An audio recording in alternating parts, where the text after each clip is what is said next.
Magandang araw sa inyong lahat. Ang kwento na ito ay tungkol sa bahay na gitna sa Tubigon, Bohol. Sa bayan ng Tubigon, Bohol, may isang matandang bahay na matagal nang iniwasan ng mga tao. Nakatayo ito sa gilid ng isang lumang kalsada, napapaliputan ng matatangkad na puno ng akasya. At halos matakpan na ng mga gumagapang na baging ang buong harapan nito. Ang mga residente sa lugar ay hindi dumadaan malapit dito kapag gabi. At ang mga batay pinagbibilinan ng matatanda na huwag lalapit sa bahay na mga itim na mata. Ang tawag ng mga lokal sa bahay ay mula sa lumang alamat na kumakalat sa bayan. Ayon sa kwento, may isang pamilyang nakatira roon noong dekada 70. Si Don Victor at ang kanyang asawa, si Doña Emilia, ay may 3 anak. Masasabing sila ang pinakamayaman sa kanilang barangay. Ngunit sa kabila ng yaman nila, kakaiba ang pamumuhay ng pamilya. Madalas na isinisara ang mga bintana at pinto ng bahay buong araw. Kahit natirik ang araw at mainit ang panahon, walang nakakakita sa mga bata na lumalabas ng bahay. At ang mga kasambahay ay bihirang makausap hanggang isang araw nagising ang buong bayan sa balita. Pinaniniwala ang pinatay si Don Victor ang kanyang buong pamilya bago siya nagpakamatay. Ayon sa investigasyon ng pulisya, walang bakas ng panlabas na puwersang pumasok sa bahay. Ang mga katawan ng asawa at mga anak ay natagpuan sa iba't ibang bahagi ng bahay. Ang isa sa ilalim ng hagdanan, ang isa sa silid, at ang isa sa paliguan. Lahat ay may itim na mga mata at nakangiti. Si Don Victor naman ay nakita sa atik, nakabikti at may sulat sa tabi ng katawan. Simula noon, isinara ang bahay. Wala nang pamilyang tumira at hindi na rin ito binuksan. Subalit, hindi na rin nawala ang mga usap-usapan at lalo lamang tumindi. Lumipas ang maraming taon hanggang sa dumating ang isang grupo ng mga estudyante mula sa Tagbilaran.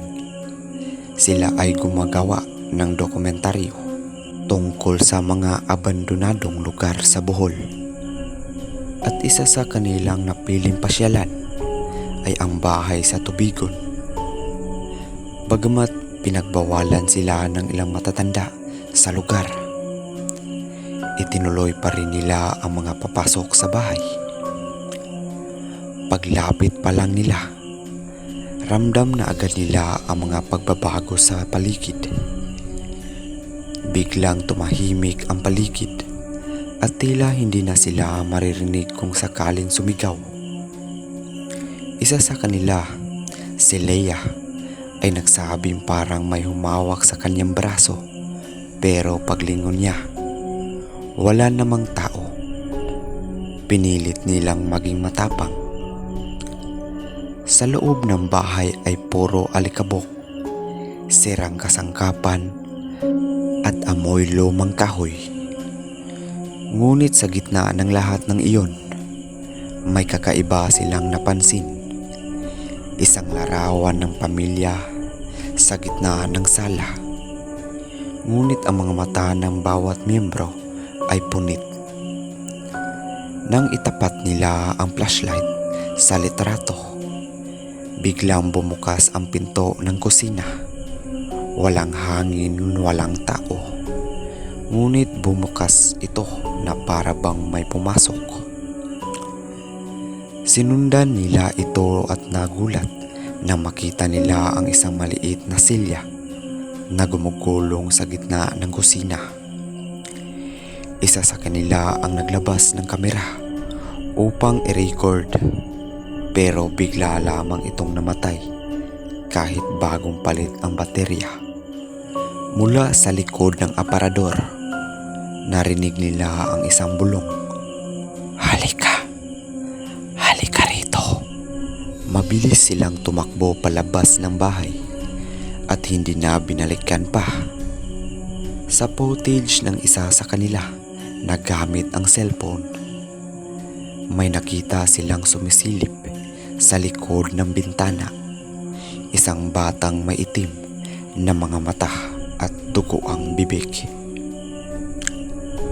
Sa mga susunod na buwan, nagsimulang magkaroon ang mga ulat ng kababalaghan sa paligid ng bahay. May naglalakad daw tuwing 2:00 ng umaga sa kalsadang malapit sa bahay. Isang babaeng nakaputi, walang mukha at tila hinahanap ang mga anak nito. May mga kabataang nagsasabing naririnig nilang may kumakatok sa kanilang bintana sa gabi. At kapag sumilip sila, may mga matang nakatitig mula sa dilim. Ang mga mangingisda naman sa tabing dagat ay nakarinig daw ng sigaw ng bata mula sa loob ng kagubatan. Kahit wala namang bahay roon kundi ang lumang mansyon. May isang lasing na lalaki ang nagtangkang matulog sa loob ng bakuran ng bahay dahil wala siyang pamasahe pauwi. Kinaumagahan, natagpuan siyang wala ng malay. May mga kalmot sa buong katawan at paulit-ulit na sinasabi, "Hindi sila tao, hindi sila tao." Dahil sa takot ng mga tao, tinawagan ang isang pare mula sa Tagbilaran upang basbasan ang bahay. Ayon sa pare, bago pa man siya makalapit sa gate, ay nakaramdam na siya ng matinding bigat sa dibdib. Nang simulan ang dasal, biglang lumakas ang hangin kahit kalmado ang panahon. Pagsapit niya sa sala ng bahay, nag-umpisang gumalaw ang mga kasangkapan. Tumalsik ang upuan, nabasag ang bintana, at may malamig na hangin na dumaan na tila ba may dumaan sa likuran. Sa kanyang kwento, isang tinig ang nagsabi sa kanya, "Umalis ka, hindi mo sila kayang iligtas." Hindi na niya ito tinuloy ang basbas. Sa kanyang huling salita sa barangay captain, hindi ito basta multo, ito ay demonyo. Sa kasalukuyan, nakatayo pa rin ang bahay sa Tubigon. Bahagya na itong gumuho, ngunit ang mga kwento ay patuloy na lumaganap. May mga manglalakbay na dumaraan doon para lang makita ang kababalaghan.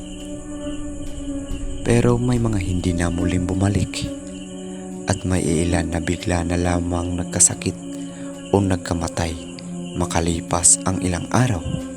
Sabi ng ilan, ang kaluluwa ni Don Victor ay hindi na matahimik dahil sa kanyang nagawang kasalanan.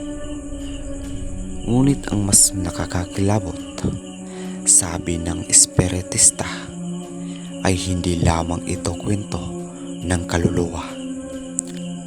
May puwersang mas masama pa, mas matagal nang naninirahan sa bahay at ginamit lang si Don Victor upang maisakatuparan ang kagustuhan nitong sumanib sa mundo ng tao.